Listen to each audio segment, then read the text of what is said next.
got some news here for you. Um, Seems to be a shakeup at the Vatican. Monsignor's mutiny revealed by Vatican leaks. This is from Reuters. Another shakeup at the Vatican. It's talking about one, I don't know, bishop exposing some shady dealings in the Vatican with power brokers and stuff like that.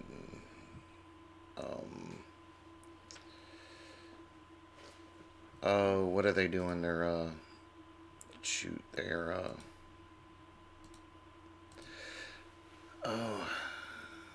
giving contracts, hefty contracts to people and stuff like that. Anyway, there's a shakeup at the Vatican, and there's no telling what this is really about.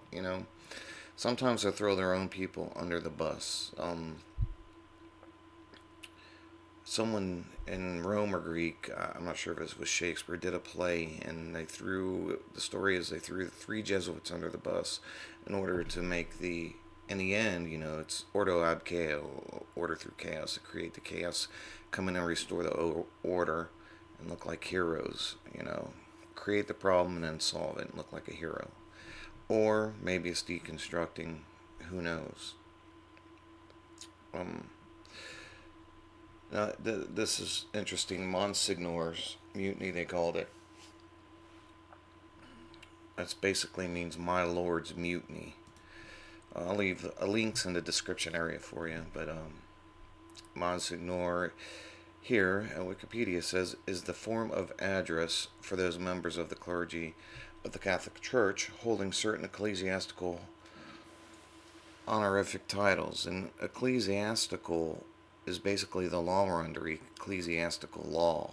That's what your court system's all about. Go watch Mr. Astrotheology's channel. Yeah, so Mr. Astrotheology's channel is a really good channel to learn some amazing stuff. So this Monsignor means my lord. So basically, they call themselves lords, because that's the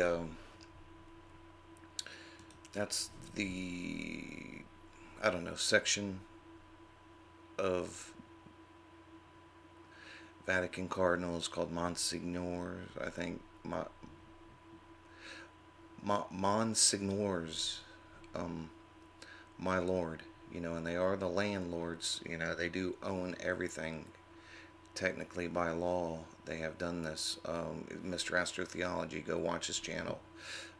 He explains it all. I think it's under the videos to do with law. Look for those.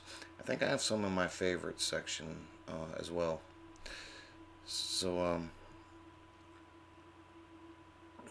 yeah. And then this WikiLeaks, this Wikipedia explains it pretty good. It goes into the dress and all that. But anyway, I thought that was interesting. It meant my lord.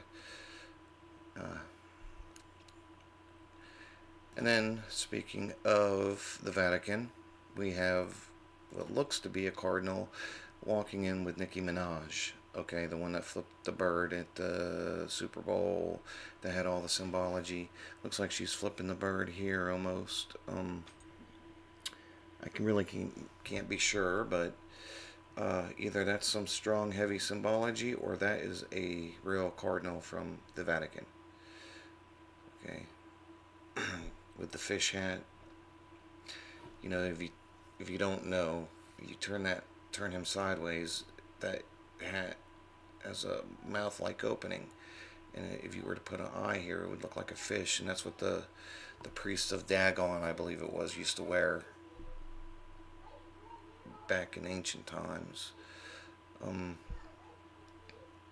So I thought that was some interesting. And then you see her dress is folded just right, so there's only one eye showing on this image of whoever this is supposed to be. Michael Jackson, maybe, I don't know. Then you have story coming from InfoWars, the Paul campaign points to anomalies in Romney main victory. One anomaly was they closed the caucus down where people vote because of heavy snow, and there wasn't heavy snow. It said 3 to 4 inches, but there was a Girl Scout event going on, and there was a dust. It was dusty snow. There was hardly any snowfall, and they closed it because Romney was like 190 votes out from Romney. So I found that pretty interesting. And my view on this is we need to vote for Ron Paul. We all need to get behind Paul and vote for him and get him in. Let's see what happens. Let's see if there's any hanging chance. Let's see if he's really what he says he's all about. If not, he will be held accountable. This group of people backing him will hold him accountable if he does not go through with anything he says, which has been consistent. So let's do it. There's nothing to lose here. We could quit playing the game now, or if he gets in and ends up not doing what he says, then we can just be done with it. This is the last straw, so to speak, and be done. Let's back this like no one's ever backed anybody before, and if he doesn't do what he says, then be done. Hold him accountable, and I mean by word of mouth and media, not violence and any of that unhumane type stuff. That's my stance on it. Let's do it. Start spreading the word.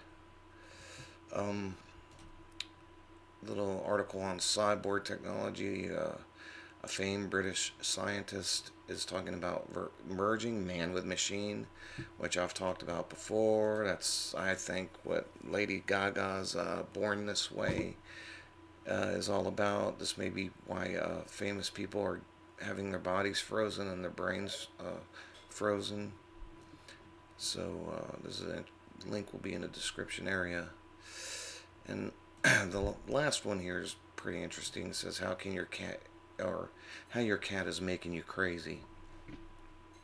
And it's about a parasite that is in cat feces, and when you're infected with it, it can actually control your brain. It can actually manipulate your feelings, or you can let me see if I can find it here. This guy did extensive study on this because he got a hunch. If you read the article, you'll see what I'm talking about. It's kind of long, but it's really, really cool. Let me read you a paragraph for a little bit here.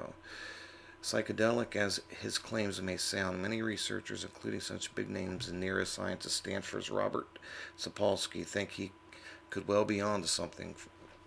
Fleger's studies are well conducted, and I can see no reason to doubt them, Sapolsky tells me. Indeed, recent findings from Sapolsky's lab and British groups suggest that the parasite is capable of extraordinary shenanigans. T. Gandhi reports Sapolsky can turn a rat's strong innate aversion to cats into an attraction, luring it into the jaws of its number one predator.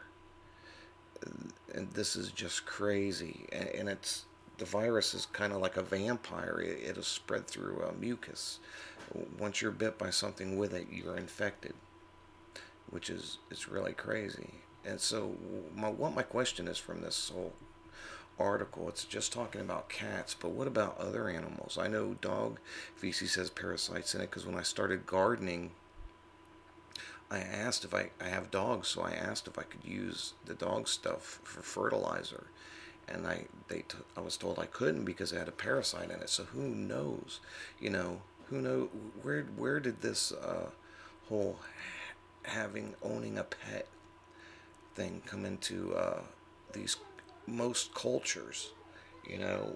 When was that started, and why? And why are cats associated with mysticism and magic and stuff? Halloween and stuff like that. It's pretty interesting. So, who introduced that into societies or into cultures, having pets, and if you think about all the animals that die and at the Humane Society and stuff because people don't want them and stuff like that, and it's just not, it doesn't seem, when I think about it, it seems less natural especially finding out about a parasite that can control your, manipulate your mind and your actions. Go read the article and you'll see what I'm talking about. This guy, this Czech scientist, did a very intense study, covered all the angles, and that's why people can't deny it, really. So there's a little bit of news for you. Check out my blog, reddawnpost.com, where I have some other stuff posted as well. You sign up for my newsletter. I'll be giving out some really cool free ebooks if you sign up to my newsletter, on top of, sending you breaking stories and some tips on spirituality and how to look at the Bible and find your spiritual path. I believe everybody's spiritual path is supposed to be a little bit different, because it's about you. It's about all of us, because we're all connected, but it's about being that individual snowflake as well. So I'll talk about that too. So links will be in the description area. Until next time, take care.